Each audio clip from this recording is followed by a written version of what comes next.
everyone, my name is Whitney Harden. I am a Family and Consumer Sciences major at Western Kentucky University, and I am going to give you a presentation about why it is important for adults to play with children. A very helpful quote is that play helps children make sense of their world and gives them an opportunity to learn how to get along, think, communicate, make decisions, delay gratification, and solve problems and build confidence.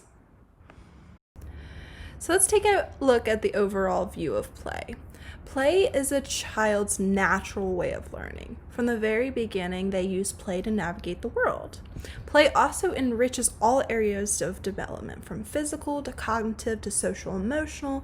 Each of these domains are being enriched through a child's play. Play can also be used as a communication tool because most children, when they're very young, cannot speak like us adults can, so they use their play to engage adults in conversation.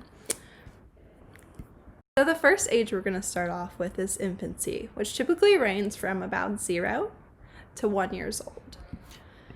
Play is really important in this stage, and we might not recognize that because infants are very, very small and they hardly make a lot of movement. But caregivers can provide group social engagement for infants and toddlers in daycare settings, outside at places like the zoo, which is really socially engaging and can play. Parents and caregivers should provide developmentally appropriate toys at this age. That way the children can develop and use this toy in an appropriate manner. Parents and caregivers must know that the first 2 years of life are important for development and play. And in order to enrich development, you must engage with your infant. There's a misconception that infants don't really want to play, or that you can't really play when you're so big and they're so small. But that's not true, because even making facial expressions can technically be playing. The next developmental age we are going to talk about is preschool, which, as most know, is typically about 3 to 5 years old. This is a huge transition for children because suddenly they are given independence. They are told, hey, you can go play and have your own scenes and your own drama and your own activities. Parents and caregivers play the role of a facilitator now, and they model for preschoolers. An example of this could be, let's go play mailman. And one child would be delivering the mail and the other child would be the neighbor the mail is being delivered to. So suddenly they're able to create symbolic play and able to create scenes. And this is very big for their development.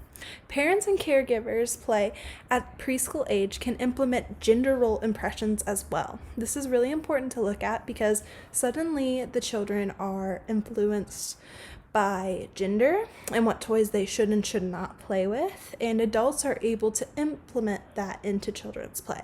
An example of this is, Sally, you should be pretending to paint your nails because you're a girl, just like mommy paints her nails.